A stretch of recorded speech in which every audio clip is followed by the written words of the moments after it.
আসসালামু আলাইকুম ভাই বোনেরা, আপনারা সবাই কেমন আছেন? আশা করি আপনারা সবাই ভালো আছেন। আলহামদুলিল্লাহ আমিও ভালো আছি। নরিন ফ্যামিলি ব্লগারে জানাই স্বাগত। কিন্তু হঠাৎ করে চাইনিজ আইটেমগুলি রান্না করছি বাসায় থাকা উপকরণ দিয়ে, আর তার সাথে কিন্তু এগুলো দেখতে তো দেখা যাচ্ছে চিকেন বলের মতো। বলতে পারবেন এগুলো কি? এগুলো হলো সয়াবিন ফ্রাইও করা হবে। ঘরে থাকা উপকরণ দিয়ে রান্না করবো চাইনিজ। এদিকে কিন্তু রসুন কুচি করে নিয়েছি, আস্ত কাঁচামরিচ, তার সাথে নিয়েছি ক্যাপসিকাম, গাজর কুচি, ফুলকপি, আর এখানে আছে সিম। বাসায় থাকা উপকরণ দিয়ে তৈরি কিছু পরিমাণ সসেস কেটে নিয়েছি, তার সাথে ফ্রিজে থাকা মটরশুঁটি নিয়ে নিয়েছি। আর এদিকে কিছু পরিমাণ কিন্তু গরম পানি বসিয়ে দিয়েছিলাম। গরম পানিটা যখন এক পর্যায়ে হয়ে যাবে, লবণ আর পরিমাণ মতো তেল দিয়ে দিতে হবে। তারপরে কিন্তু আমি 2 পট চালের মতো নিয়েছিলাম। এগুলো কিন্তু চিনি গুঁড়া চাল। পর্যায়ে 70% যখন হয়ে যাবে তখন চাল নিতে নিয়ে নিতে হবে। আর এই পর্যায়ে আমি ফ্যানের নিচে কিন্তু চালগুলোকে দিয়ে দিলাম। সয়াবিন তেল রাখা সসেসগুলো দিয়ে একটু এপিট করে একটু ভেজে নিচ্ছিলাম, ভেজে তুলে নিচ্ছি। আমি কিন্তু আমার স্টাইলেই কিন্তু চাইনিজটা রান্না করছি। পরিমাণ সয়াবিন তেল যখন গরম হয়ে আসবে, এখানে দিয়ে দিয়েছি রসুন কুচি দিয়ে তারপর কিন্তু ফুলকপিগুলো কেটে নিয়েছি, ফুলকপি দিয়ে দিলাম। তারপরে দিতে হবে নাড়াচাড়া। আর এটা কিন্তু মিডিয়াম টু হাই আঁচেই কিন্তু রান্না করতে হবে। এখন নাড়াচাড়া করার পরে কিন্তু দিয়ে দিলাম কেটে রাখা সিমগুলো দিয়েই কিন্তু হাই আঁচেই কিন্তু নাড়াচাড়া করে নিতে হবে।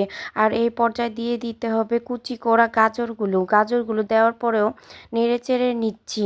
পর্যায়ে কিন্তু পানি দেওয়ার দরকার নেই, কারণ কুচি করা সবজিগুলো থেকেই কিন্তু অনেকটা পানি বের হয়েছে। এই পানিতেই কিন্তু যতটুকু সিদ্ধ হয়ে যাবে। দিয়ে দিলাম পরিমাণ মতো লবণ দেওয়ার পরে কিন্তু এখানে আমি আলাদা করে কিন্তু ডিমগুলো পোচ করে নিই, কারণ এই পাতিলার মধ্যেই কিন্তু কিছুখানি জায়গা মাঝখানে ফাঁকা করে অল্প পরিমাণ তেল দিয়ে কিন্তু এখানে 2টা ডিম দিয়ে দিয়েছি। অবশ্যই কিন্তু গোলমরিচের গুঁড়াটা দেওয়ার চেষ্টা করবেন এই মুহূর্তে, কারণ এই মুহূর্তে যদি গোলমরিচের ব্যবহার করা হয় তাহলে এই স্মেলটা বেশ ভালো আসে ডিমের। আর তার সাথে কিন্তু ভালোভাবে নেড়ে চেড়ে নিতে হবে। আর এই পর্যায়ে কিন্তু দিয়ে দিয়েছি আমি সবুজ কালার ক্যাপসিকাম করে রাখা পেঁয়াজও দিয়ে দিয়েছি। এই পর্যায়ে ভালোভাবে নাড়াচাড়া দিতে হবে, কারণ নিচে যেন লেগে না যায়। এই পর্যায়ে কিন্তু আমি দিয়ে দিব 70% সিদ্ধ করা চালগুলো। আর এখানে চালগুলো বিছিয়ে দেওয়ার পরে দিলাম টমেটো সস দেওয়ার পরে কিন্তু সয়া সস দিয়ে দিলাম। আপনারা কিন্তু চাইলে এখানে চিকেন কিউবও ব্যবহার করতে পারেন, কিন্তু আমার প্রয়োজন নেই তাই আর ব্যবহার করিনি।